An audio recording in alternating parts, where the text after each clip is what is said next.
Hello everyone, how are you all? I hope you all are fine. Dear students, this is my new video related to logical deduction. Logical deduction is very important part of mathematical reasoning. Mathematical reasoning आपने देखा होगा कि इस पे based 5 questions होते हैं जो केवल लॉजिकल डिडक्शन से रिलेटेड होते हैं. लॉजिकल डिडक्शन में आपको कुछ स्टेटमेंट्स दिए जाते हैं और आपको एक कंक्लूजन ड्रॉ करना होता है.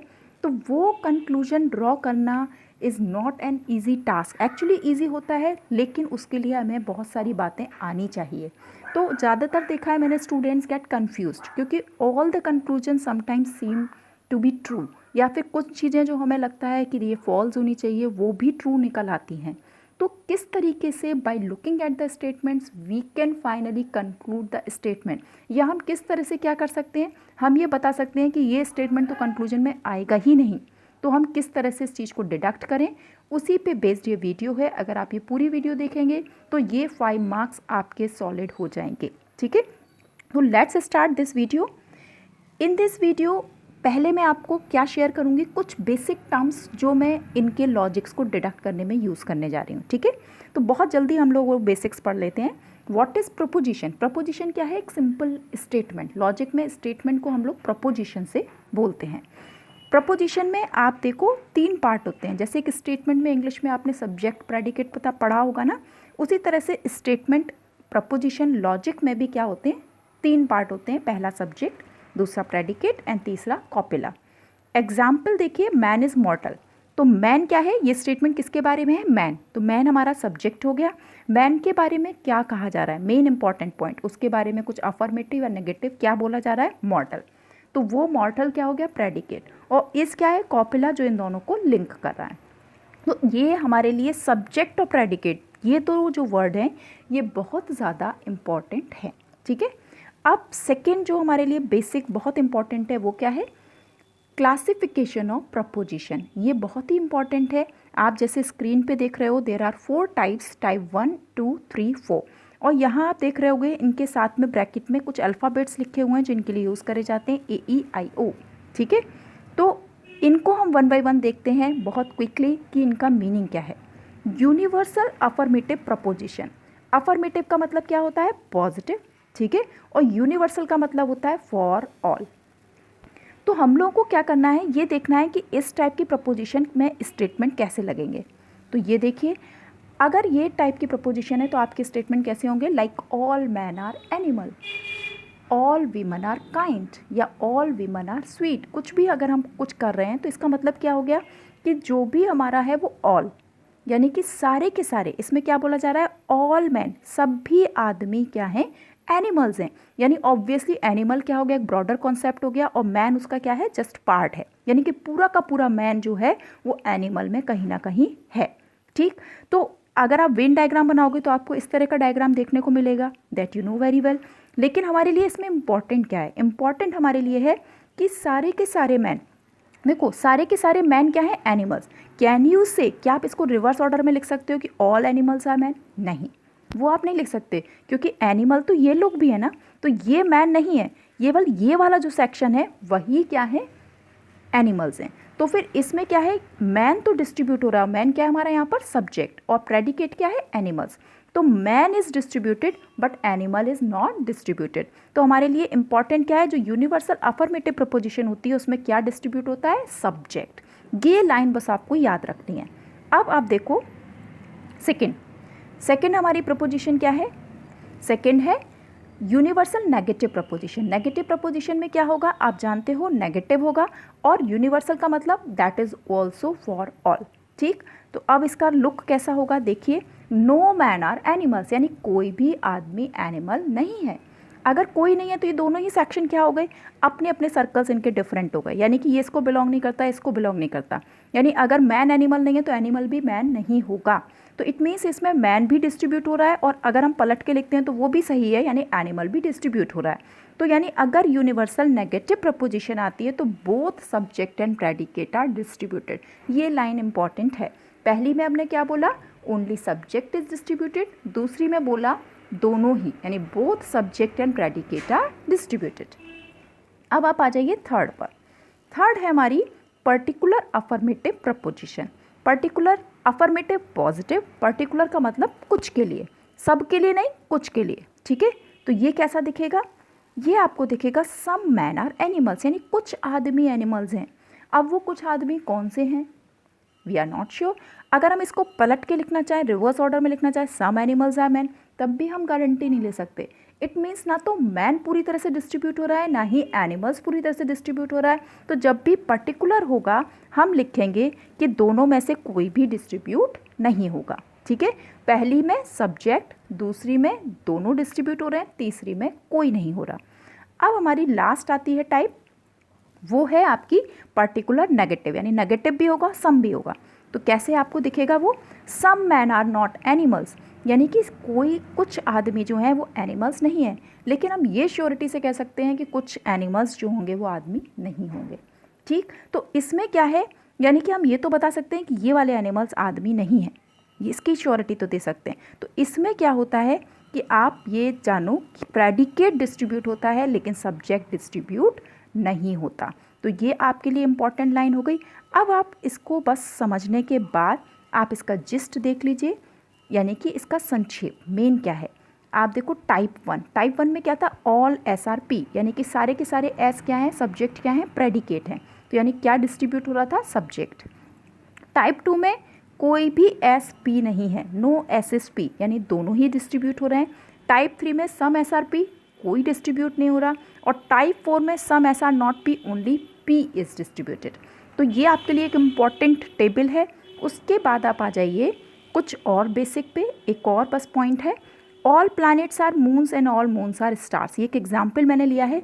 आप इन दोनों स्टेटमेंट में एक कॉमन वर्ड देख रहे होगे, दैट इज़ मून, यानी कि यहाँ सब्जेक्ट क्या था, प्लैनेट, यहाँ क्या था, प्रेडिकेट मून्स, यहाँ सब्जेक्ट मून हो गया, यहाँ प्रेडिकेट क्या हो गया, स्टार्स। तो सब्जेक्ट और प्रेडिकेट में एक चीज़ कॉमन आ रही है, वो आ रहा है मून। तो मून जो है that is called the middle term, ठीक है। अब इसमें एक और वर्ड लिखा हुआ है मेजर और माइनर प्रीमिस। तो ये क्या क्या होती है हमारी, देखिए अब आपने मिडिल टर्म आइडेंटिफाई कर लिया। मिडिल टर्म जिसमें सब्जेक्ट होगा जिस स्टेटमेंट में, तो यहाँ आप देख रहे हो ऑल मून्स आर स्टार्स, तो यहाँ पर हमारा मून क्या है, सब्जेक्ट। तो ये हमारी क्या कहलाएगी, मेजर, ठीक है। और जहाँ पर ये प्रेडिकेट होगा वो क्या कहलाएगी, माइनर कहलाएगी। तो ये कुछ चीज़ें बहुत बहुत इंपॉर्टेंट हैं आपके लिए। अब अगर ये फंडामेंटल क्लियर हो गया तो हम बात करते हैं थोड़े से रूल्स की। देखिए पहला रूल क्या कहता है कि कंक्लूजन में कभी भी मिडिल टर्म नहीं आना चाहिए। Conclusion does not contain the middle term. यानी फॉर एग्जाम्पल देखो आपको ये स्टेटमेंट आते हैं एग्जाम में, all apples are oranges, some oranges are papayas. अब इसमें मिडिल टर्म क्या है, अब आप जान गए हो मिडिल टर्म का मतलब, ऑरेंज हमारा मिडिल टर्म है, ठीक।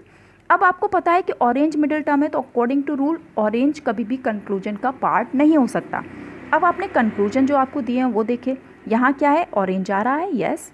यहाँ पर भी ऑरेंज आ रहा है, यस। इट मीन्स आप डायरेक्ट कह दोगे कि यहाँ पर ये दोनों ही कंक्लूजन क्या है, रॉन्ग है, क्योंकि मिडिल टर्म आना ही नहीं चाहिए कंक्लूजन में। समझ में आ गई बात, क्लियर है पॉइंट।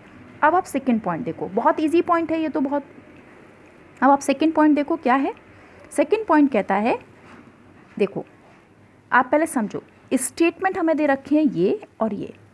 अब दोनों ही स्टेटमेंट को देखते हो, देखो ये कैसी हमारी है, पर्टिकुलर।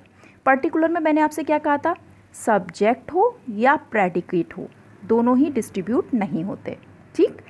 सेकंड वाली कैसी है, यूनिवर्सल अफर्मेटिव है, तो इसमें कौन डिस्ट्रीब्यूट होगा, ओनली सब्जेक्ट, यानी ये डिस्ट्रीब्यूट नहीं होगा, केवल ये डिस्ट्रीब्यूट होगा।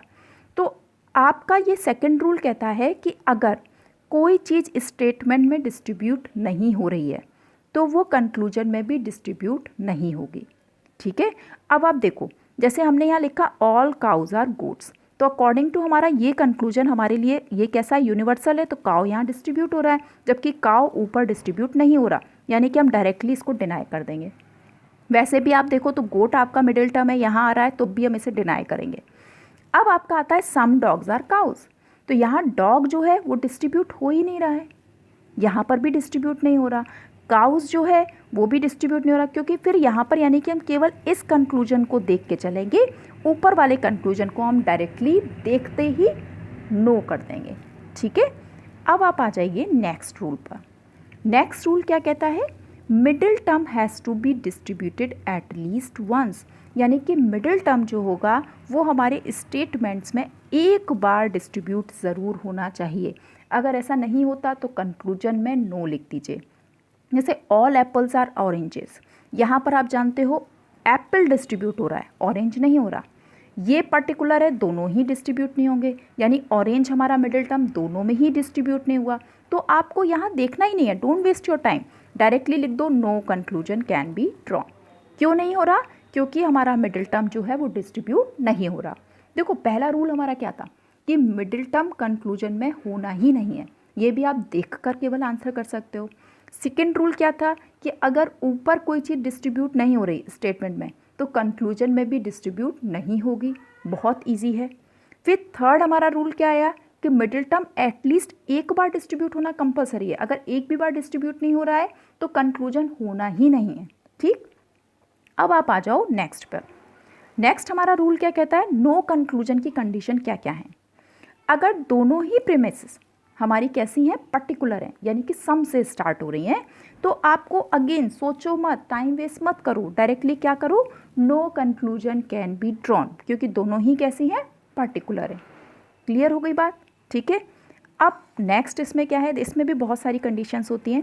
पहली ये, अगर दोनों नेगेटिव हैं, यानी देखो ये भी नेगेटिव हो गई, ये भी नेगेटिव हो गई, तो भी अगेन सोचना नहीं है, नीचे मत देखो, डायरेक्ट बोलो no conclusion can be drawn. Third इसकी कंडीशन हमारी जो है वो क्या आती है, इसको थोड़ा सा आपको ध्यान देना होगा। देखो आपको major premises particular and minor is negative, अगर ये कंडीशन है, मैंने आपको बताया मेजर और माइनर क्या होते हैं। स्टेटमेंट्स में आपको ये पता है कि इसका मिडिल टर्म क्या है, यहाँ पर आप देख रहे हो एप्पल कॉमन है, तो एप्पल हमारा मिडिल टर्म हो गया। अब मेजर प्रेमिस क्या होती है, मेजर प्रेमिस वो होती है जिसमें वो सब्जेक्ट हो, तो सब्जेक्ट कहाँ है एप्पल, इस फर्स्ट वाली में, तो ये हमारी मेजर हो गई और ये हमारी कैसी हो गई, माइनर हो गई। अब उन्होंने क्या कहा है, अगर मेजर प्रेमिस कैसी होती है, पर्टिकुलर होती है, और माइनर प्रेमिस कैसी होती है, नेगेटिव होती है, तो भी आपको सोचना नहीं है, डायरेक्ट आप क्या लिखोगे, no conclusion can be drawn. समझ में आ गई बात? देखो अब आप समझ गए होगे क्या क्या करना है।